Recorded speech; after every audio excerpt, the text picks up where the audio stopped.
In this video, I'll talk about divorcing the emotional abuser, why it's important to follow these few simple rules, and ask the question, is divorce harder because you're divorcing an emotional abuser?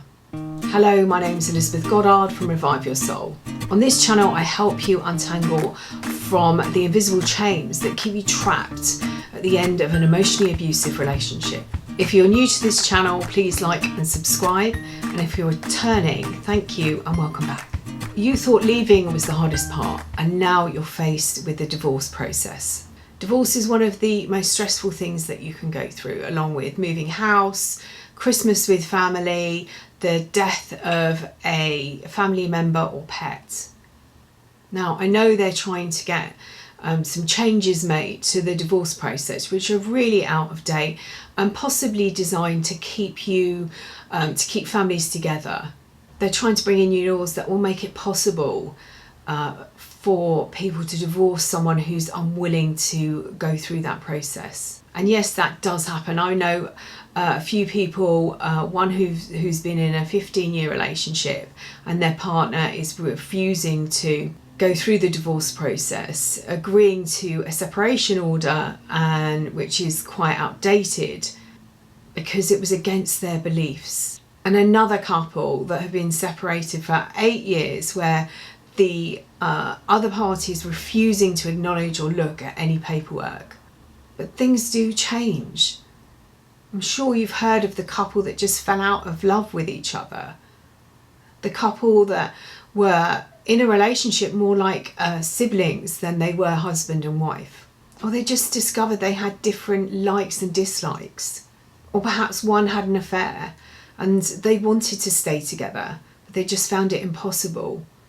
These couples allow each other the space and the decency to move on and to pursue different life paths. If you saw my video on closure, and I'll put the link in the description box below, you will understand that healthy people give closure. They want to help their partner or ex-partner to move on, and they're able to give everything that person needs to do that.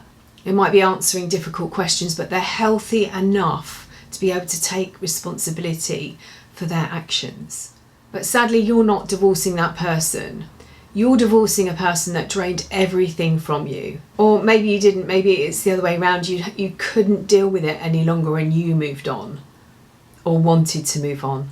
Whichever way, they're not going to make life easy for you.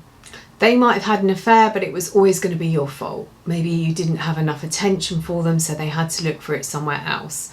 Maybe you didn't satisfy them sexually, and you can see my video on sexual coercion. I'll put that in the link below, where they blame you for having to go off and in search of someone that will.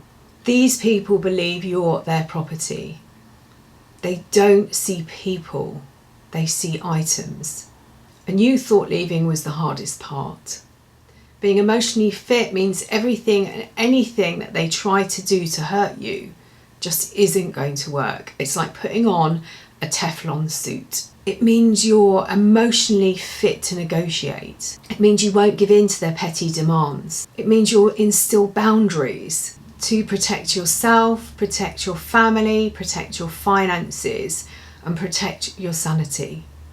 A very different person to I described earlier, who is willing to take responsibility for wanting something different, or for a mistake they made, where their partner was willing to try and work through but decided later that they weren't able to. This is sadly going to be a war, and you need to be prepared for that battle. And it really doesn't matter how many laws are changed. They make it up as they go along. They work to their own rules, just like the stories they make up about you. And they do it because there's so much available to them during this process. Firstly, there's the win. They will always be the victim in this process, and they will always want to come out the winner. And you might be screaming inside, can't you see who these people are? Can't you see what they're like? But sadly, others can't. Or if they do, they don't want to, because they have something to gain from them. They will use your children like pawns in this game. They don't care about them. They are things. They are the victim. and they don't care how much it costs you financially. And they probably get attention from thinking about that. They don't care about the cost it will have on you or your children or your lives. And they don't care that all that additional money could go towards clothing, housing, education. This is about punishing you. So it's if they left you, it's your fault because you weren't in a position to, and fill in the blank. If you left them, you're punished because of that. Secondly, they get attention. The people around them will only hear their side of the story, and they get attention from regaling what you did to them. They are the victim, and they get fuel from knowing the pain that they're causing you, emotionally and financially. They can get fuel from just thinking about you opening up a letter or an email and knowing how hurt you're going to be.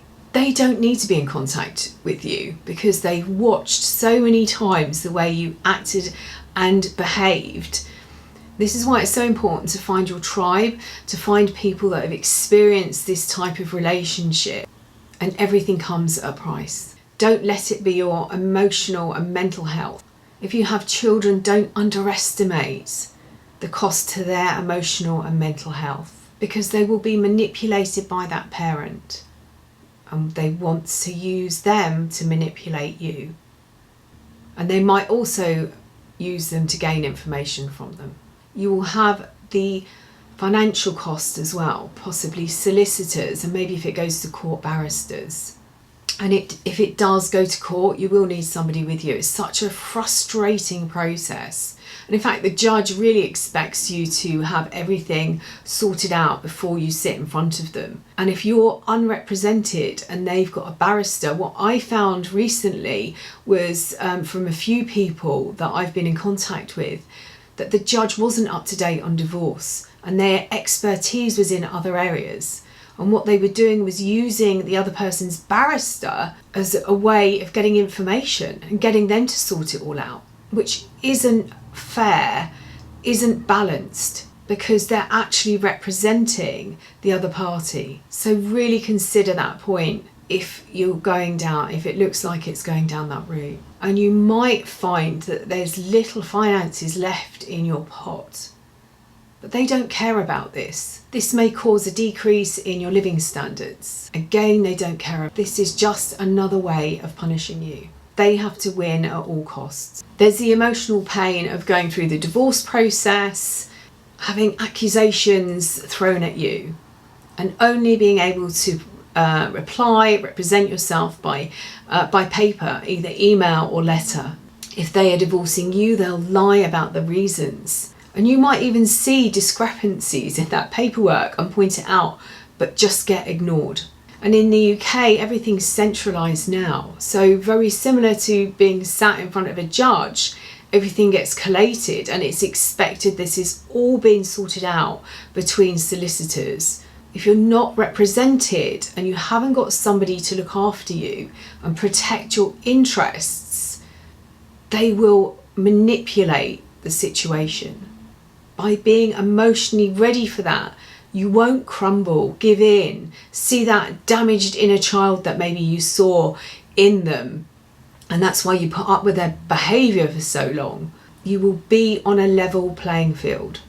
And then there's friends and family and the little lady down the road that hasn't noticed their car around or is asking why you're packing your life up in boxes. There's a cost attached to everything. The divorce process itself isn't hard. It's the person you're divorcing that's making it this way. If you look around, there are so many companies online helping people divorce. I remember hearing a judge state that just some marriages just don't work out. Is this true, or was it the person that you married?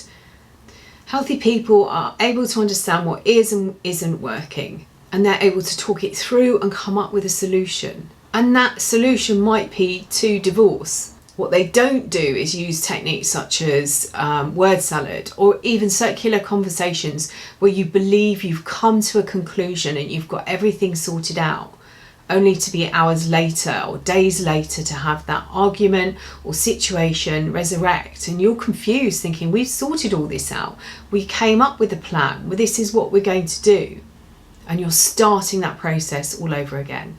What healthy people don't have is a desperate need for attention. They don't have a need to be fueled by somebody else or take advantage of a situation.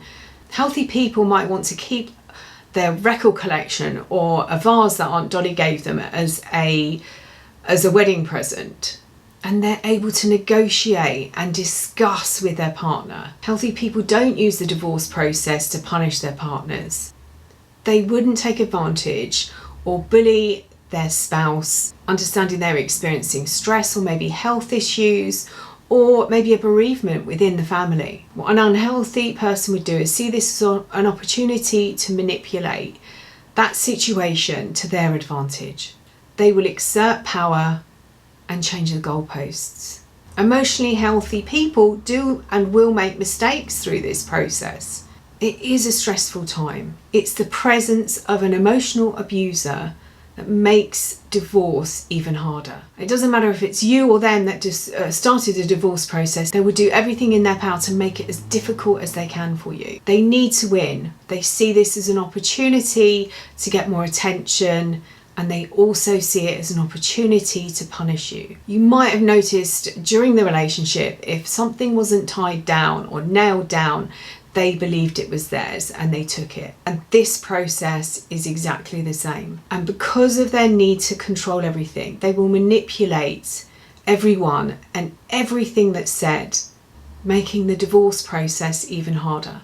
If you want the divorce, they will do everything in their power to stop that, which might include just ignoring everything that comes into their inbox or through the letterbox. And if they are divorcing you, they'll do everything in their power to make it look like you're stalling the process, you're causing problems, and they'll instigate a smear campaign. They will hide money, or they might even spend it.